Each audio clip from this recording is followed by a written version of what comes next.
Hello and welcome to this HOG4 tutorial, which will introduce the output and programmer windows. We will then be assigning values to some fixtures and finally record our first cue. Let's first of all look at the output window. Like the fixture window, which we looked at in the last tutorial, the output window is a spreadsheet view, and within the HOG4 software, all spreadsheets share a common set of values. Working with these spreadsheets is similar in many ways to working with software such as Excel. For example, to resize a column, just click in the column header and drag to the size you would like. We can also reorder the column headers by clicking and dragging them to their new position. Columns can be hidden by right-clicking the header and selecting Hide. They can be revealed again by right-clicking, moving across to Show Position and selecting Show Tilt. By default, aggregation is switched on in spreadsheet views. This means that fixtures are grouped by fixture type. This can be switched off by pressing the configuration button and deselecting the option for aggregation. I find it very useful, so I'm going to re-enable it. Where several different fixture types are used, they are displayed here in the Jump toolbar. By clicking on any of these fixture types, the scroll bar jumps to bring that aggregated section into view. When fixtures are referencing to palettes, there is the option to show either the name of the palette or the hard values being outputted by toggling Show Palettes on or off. There is also a compact view which only displays columns for the actual parameters of each fixture, which is very useful for reducing the space taken up in the window for fixtures with very few attributes like the data flash or desk channels. Within the cells of the output window there is the option to display three sets of information. We can show the values of the fixtures, we can show any effects that are running, and in sources we can see where the fixtures are getting their information from, whether it be a particular cue, a scene, or the programmer, for example. Let's now assign some values to our fixtures in order to better demonstrate the programmer window. I will select Solar Spot 1 through 10 and put them at full. Next I will select 1 through 5 and using the slotted toolbar make them blue. I can now invert this selection by using the Select Soft key followed by Invert, and again using the slotted toolbar I will make these fixtures red. I can now reselect all the fixtures using the All key and give them a gobo and a prism. By pressing the Beam Kind key I can cycle through the wheel sets to find the prism rotate parameter, and using the encoder wheel apply a value to this.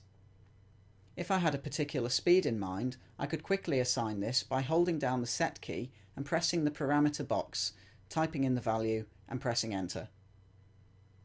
I will also quickly assign some values to TrackSpot bolts 11 through 20. I will use the trackball to assign pan and tilt. In HOG4 PC, the trackball is enabled by right-clicking the ball. A block of cells can be selected by clicking and dragging over the area you would like. To select a range, click in the first cell, hold down the Through key, and then click in the last cell. This is very useful for selecting a large number of cells where you would have to scroll down the page. To select a whole column of one fixture type only, click in the black bar of that type. To select an entire column across all fixture types, double-click the column header. In the Programmer window and other editors, values can be entered directly into cells and existing values changed. For example, I can give an intensity to the track spots by selecting the column, pressing the Set key and entering in a value followed by Enter. I can edit the colour of the solar spots by dragging over the cells for 1 through 5 and pressing the Set key, then either double clicking on the new colour or touching the colour and pressing Enter. We're now almost ready to record our first cue, but before we do, let's just have another quick look at our output window. We can see that some parameters have changed from being grey, which tells us that they are no longer at their default value. If we click the Sources button, we are told that these parameters are getting their values from the programmer. Let's now record our first cue. The default setting for the console is that all values in the programmer will be recorded, whether the fixtures are currently selected or not. Press the Record key and you will see that the soft keys change to various recording options, which will be covered in a future tutorial.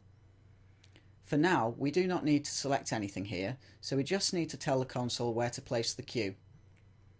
To record the cue to playback master 1, just press the choose button for that master. The console has now created the first cue in a new list. Press set to quickly name the cue. We can now clear the programmer. To record another cue on this master, just add some values to the programmer, such as solar spot 1 through 10 at 0. Press record followed by the choose key, and this has created a second cue within this list.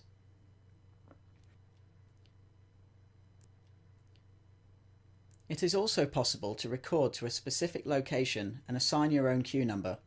For example, if I put desk channel 101 at full, I can press record 4/10 enter, and this has recorded to master 4 Q10. When I clear the programmer, we can see that the output window is again showing all parameters at their default values, and this is because we haven't played back our cues yet. By pressing play on the masters we have recorded to, we can see the values change in the output window. Values with a blue background are being sourced from the currently chosen master. By choosing master 4 and selecting to view our desk channels in the jump toolbar, we can see that channel 101 is being controlled by this master. In the next tutorial, we will look at the playback of cues, including a basic overview of cue list options. Thank you for watching.